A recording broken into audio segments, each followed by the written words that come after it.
اچھا مولانا میں نے یہ سوال پوچھنا تھا کہ کچھ احادیث میں آیا ہے کہ اگر آدمی جو ہے وہ علم کو حصول متاع دنیا کی خاطر حاصل کرتا ہے تو وہ قیامت کے دن جنت کی خوشبو تک نہیں پائے گا، اور جب آتا ہے کہ آخرت والے عمل سے دنیا طلب کی جانے لگے گی،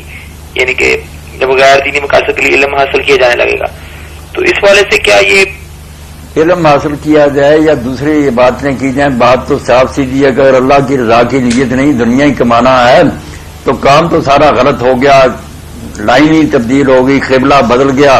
اب وہ مکہ تو نہیں پہنچے گا، گنگا پہنچے گا۔ اللہ کو خوش کرنے کے لیے علم دین سیکھتا تو اس میں برکت ہوتی، خود بھی راہ راست پر چلتا، لوگوں کو بھی چلاتا۔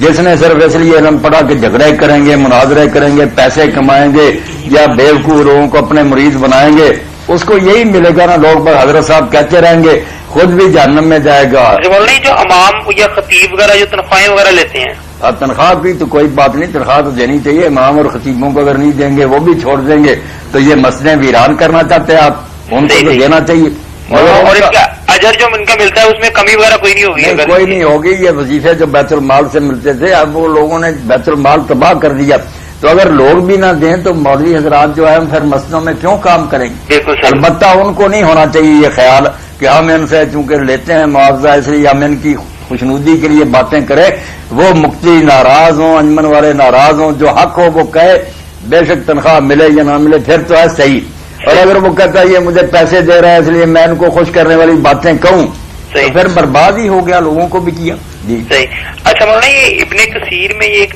بات آئی تھی کہ اگر رغبت دلانے کے لیے لوگوں کو رغبت دلانے کے لیے لوگوں کو اگر ضعیف حدیثیں استعمال کی جائیں تو انہوں نے لکھا ہوتا ہے کہ ایسی حدیثوں میں سند کی اتنی دیکھ بھال نہیں ہوتی، تو یہ عمل ٹھیک ہے؟ یہ نہیں، یہ تو نہیں کہتے کہ دیکھنے کی ضرورت ہی نہیں ہے، سند تو دیکھیں گے تو ضعیف بنے گی، جس کی سند ہی نہیں اس کو تو لا اصلہ لہو کہیں گے نا، کہ اس کی تو کوئی جڑ بنیاد ہی نہیں، جس کی سند ہوگی مگر کچھ کمزوری ہوگی اس کو ضعیف کہیں گے، جس میں بالکل جھوٹا اور دجال ہوگا وہ موضوع اور منکرت ہوگی،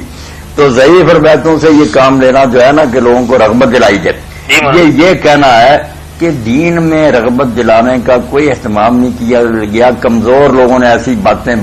یاد رکھی، جو ثقہ اور پختہ لوگ تھے انہوں نے کوئی نہیں پکی بات یاد رکھی، یہ تو بہت بڑی تہمت ہے، قرآن بھرا ہوا رغبت دلانے والی باتوں سے، رسول اللہ کی صحیح حدیث، ضعیف حدیثوں کا سہارا لینا، تو یہ کہنے کا یہی مطلب نکلتا ہے کہ کسی اچھے آدمی نے تو یہ چیزیں یاد نہیں رکھی، جو کمزور تھے ان کو شوق تھا ثواب کی حدیثیں یاد رکھنے کا، ثقہ اور بڑے عالم جو تھے وہ اس سے بے نیاز تھے، توبہ توبہ اگر یہ ہوتی تو ثقہ راوی نہ یاد رکھتے،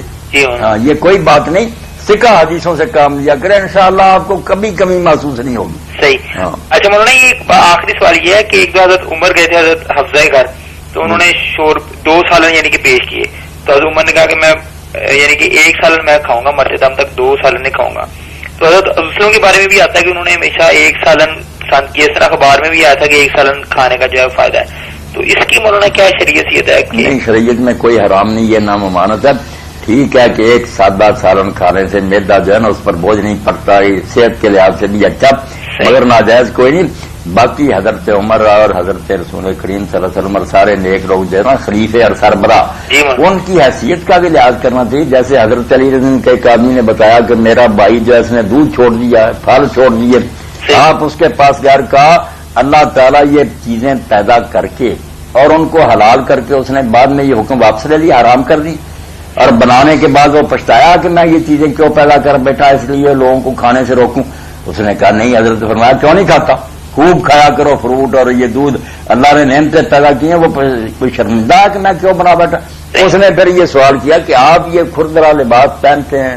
جو کا آٹا کھاتے ہیں، فرمایا یہیں سے تو تم مغالطے کا شکار ہوگا، میں سربراہ ہوں امت کا، میں ادنا سے ادنا امتی کے اسٹیٹس کو سامنے رکھوں گا کہ غریب پر کیا گزرتی ہے، پھر بھی صحیح حکومت کر سکوں گا۔ تو حضرت عمر جو فکری کرتے تھے نا، اسی لیے کہ عام لوگوں کی حالات کے مطابق رہوں، پتہ رہے مجھے کہ ریت پر کیا گزرے، دوسرے لوگ کھاتے پیتے تھے، کوئی منع نہیں، اچھا کھائیں، گوشت کھائیں، فروٹ کھائیں، اللہ نے دیا ہے تو کھائیں، عیاشی نہ کریں مگر کھایا کریں۔ صحیح جی شکریہ مولانا۔